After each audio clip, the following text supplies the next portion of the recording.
Salam sigap dan shalom. Renungan kita pada hari ini, Senin 30 Januari 2023, berjudul Di Tabernakelnya. Ayat intinya terdapat di dalam Mazmur 27 ayat 6. Maka sekarang tegaklah kepalaku, mengatasi musuhku sekeliling aku. Dalam kemahnya aku mau mempersembahkan korban dengan sorak-sorai. Aku mau menyanyi dan bermazmur bagi Tuhan. Pena Inspirasi menuliskan yang dimaksud dengan judul renungan kita pagi ini, Di Tabernakelnya, adalah sebuah panggilan kehidupan yang praktis agar kita bisa senantiasa bersuka cita dan bergembira sebagai faktor yang menunjang kebahagiaan sejati dan sarana untuk memulihkan hubungan kita secara vertikal kepada Tuhan dan horizontal dengan sesama sebagai berikut. Pertama, ciri-ciri orang yang suka berdiri di tabernakelnya adalah akan senantiasa menjaga terang kasih Allah agar tetap menyala di dalam jiwanya sendiri, sehingga bisa memancarkannya juga kepada orang lain. Para anggota gereja secara individu harus menjaga terang kasih Allah tetap menyala di dalam jiwanya sendiri, agar bisa memancarkannya juga kepada orang lain. Terlalu banyak yang kita pertaruhkan dengan membiarkan kelesuan kerohanian merasuki kita.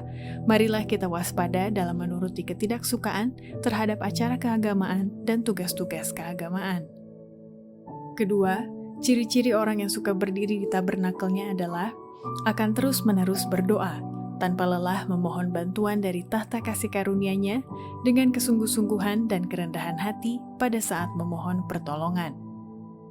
Dalam tugas menjaga hati, kita harus terus-menerus berdoa, tanpa lelah memohon bantuan dari tahta karunia.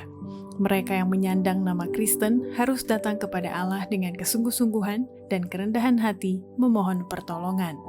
Orang Kristen tidak bisa selalu berada dalam posisi berdoa, namun pikiran dan keinginannya boleh senantiasa ke arah surga.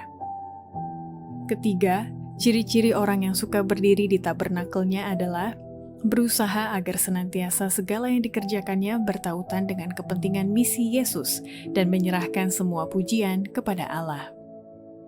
Kita mempunyai Allah yang telinganya tidak tertutup terhadap permohonan kita, dan bila mana kita membuktikan perkataannya, maka Ia akan menghormati iman kita. Ia menginginkan agar semua kepentingan kita bertautan dengan kepentingannya, dan kemudian Ia dapat dengan aman memberkati kita. Karena dengan demikian, kita tidak akan memulihkan diri ketika berkat itu milik kita, namun akan menyerahkan semua pujian kepada Allah. Keempat, ciri-ciri orang yang suka berdiri di tabernakelnya adalah selalu berusaha aktif bekerja melakukan kebaikan demi memperoleh keselamatan buat diri mereka sendiri. Mari kita dengan pasti memerangi kemalasan jiwa yang amat berbahaya bagi pertumbuhan dan bahkan kehidupan Kristen. Gereja yang anggotanya secara pribadi aktif melakukan kebaikan menyelamatkan jiwa akan menjadi gereja yang sehat dan sejahtera. Ini akan menjadi dorongan konstan pada setiap perbuatan baik. Orang-orang Kristen seperti itu akan bekerja dengan keseriusan untuk memperoleh keselamatan mereka sendiri. Demikianlah renungan kita pada hari ini. Kiranya Tuhan memberkati kita semua.